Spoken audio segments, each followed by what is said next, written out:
UDF Thamarakulam മണ്ഡലം convention നടത്തി. UDF convener Adoor Prakash MP ഉദ്ഘാടനം ചെയ്തു. UDF താമരക്കുളം മണ്ഡലം തെരഞ്ഞെടുപ്പ് convention UDF convener Adoor Prakash MP ഉദ്ഘാടനം ചെയ്തു. യുവമാരൊക്കെ കള്ളന്മാരാണ് എന്ന് എന്നോട് പറഞ്ഞ കാര്യമാണ്. ഉള്ള കാര്യം ഞാൻ പറയുന്നത്. എന്നോട് ഇങ്ങനെ ഈ ഭാഷയിലാണ് അന്ന് VS അച്യുതാനന്ദൻ പറഞ്ഞു. അദ്ദേഹം ഇന്ന് ജീവിച്ചിരിക്കുന്നില്ല എങ്കിലും പറയാതിരിക്കാൻ പറ്റുമോ?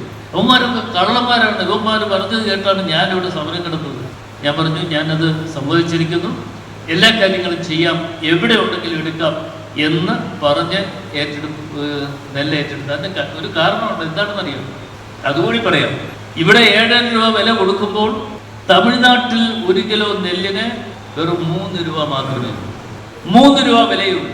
ആ 3 രൂപ വിലയ്ക്കുള്ള ഒരു 10 ലോഡ് ഇവിടെ വന്നു കഴിഞ്ഞാൽ ആ 10 ലോഡ് ഒരു സൊസൈറ്റിയിലുണ്ട് എന്ന് പറഞ്ഞാൽ എത്ര നെല്ല് അവിടെ വരും എന്ന് നിങ്ങൾക്കറിയാമല്ലോ. അതായിരുന്നു ലക്ഷ്യം.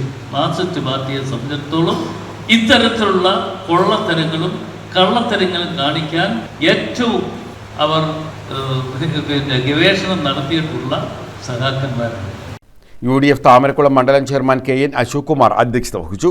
KPCC general secretary KP Sreekumar, G Hariprakash, Sheejadevi, Manoj C Sekhar, G Venu, Amritheswaran, PB Harikumar, Nadeer, S Manoj, സ്ഥാനാർത്ഥി മുത്താരരാജ് തുടങ്ങിയവർ പങ്കെടുത്തു.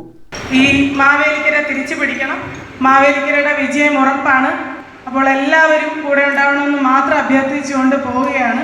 അവിടെ എത്തിയതുകൊണ്ടാണ് ഇത്രയും പെട്ടെന്ന് പോകുന്നത്. പരിപാടിയൊക്കെ കഴിയുമ്പോൾ എല്ലാവരും തീർച്ചയായിട്ടും റാലിയിൽ പങ്കെടുക്കണമെന്ന് കൂടി അഭ്യർത്ഥിക്കുന്നു.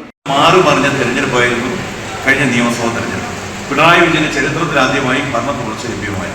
അതൊരു തുടർച്ചയാണോ തകർച്ചയാണോ എന്ന് തിരിച്ചറിയാനാവാത്ത വിധം ജനജീവിതം ദുസ്സഹമാക്കി. ജനങ്ങൾ നൽകിയ അധികാരമാണ്. ജനാധിപത്യത്തിന്റെ അധികാരം എന്ന് പറയുന്നത് പാർട്ടി ഓഫീസിൽ നിന്ന് ലഭ്യമാകുന്നതോ അല്ലെങ്കിൽ കുടുംബത്തിന്റെ പരമ്പരാഗതമായി ലഭ്യമാകുന്നതായ ഒരു അധികാരമല്ല. അത് ജനങ്ങൾ നൽകുന്നത്. ഞാനും നിങ്ങളും അടങ്ങുന്ന ഇന്നത്തെ സാധാരണക്കാർ ഉൾപ്പെടെ അവരുടെ വോട്ടവകാശം രേഖപ്പെടുത്തി കൊടുക്കുന്ന അധികാരമാണ്.